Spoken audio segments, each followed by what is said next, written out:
지난 2019년 11월 발생한 탈북 어민 북송 사건 당시에 해당 어민들이 자필로 남쪽에 귀순하겠다는 의사를 표명한 것으로 나타났습니다. 당시 정부가 이들의 뜻에 반해서 강제로 북으로 돌려보냈다는 해석이 나올 수 있는 대목입니다. 취재기자 연결합니다. 홍주혜 기자. 네, 통일부입니다. 탈북 어민들이 귀순 의향서를 자필로 썼다는 얘기죠? 네, 통상 북한 주민이 남쪽으로 넘어오게 되면 인적 사항과 함께 귀순 또는 송환 희망 여부를 자필로 작성하게 됩니다. 통일부는 국민의힘 태영호 의원에게 제출한 답변서에서 지난 2019년 11월 북한 주민은 서면으로 귀순 의사를 표명한 것으로 알고 있다고 밝혔습니다. 다만 당시 합동정보조사 참여기관이 아니었기 때문에 관련 자료를 통일부가 보유하고 있지는 않다고 덧붙였습니다. 통일부는 북송 사건 이듬해인 재작년부터 국가정보원, 군 등과 더불어 합동조사단에 참여해 오고 있습니다. 이런 가운데 태영호 의원은 일반적으로 표류해온 북한 주민을 대한적십자사가 인계하는 것과 달리 당시 어민의 호송을 경찰 특공대가 담당한 이유도 경찰청에 물었습니다. 경찰청은 이에 대해 관계기관이 선원들이 자해할 우려가 있다며 호송 지원 요청을 했다며 경찰 특공대원 8명을 투입했다고 답했습니다. 지난 정권에서 일어난 일인데요.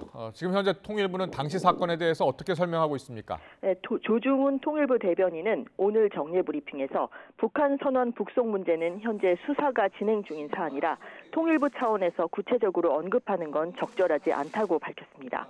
다만 통일부는 탈북 어민이 헌법상 대한민국 국민이고 북한으로 넘겼을 경우 받게 될 여러 가지 피해를 생각한다면 탈북 어민의 북송은 분명하게 잘못된 부분이 있다는 입장이라고 말했습니다.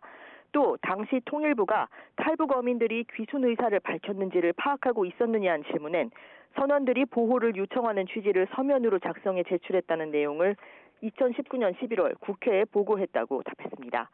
조 대변인은 이어 당시 합동조사와 선원 추반 결정이 이뤄진 직후 통일부는 국가안보실로부터 언론 브리핑을 해달라는 요구를 받았고 이후에 브리핑을 진행했다고 설명했습니다.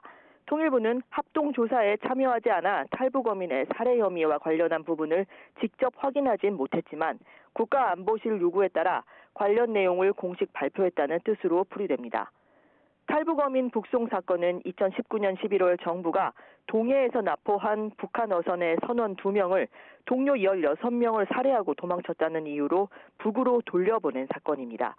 최근 국정원은 자체 조사 결과 서훈 전 원장이 당시 합동조사를 강제로 조기에 종료시킨 것으로 드러났다며 서 전 원장을 검찰에 고발했습니다.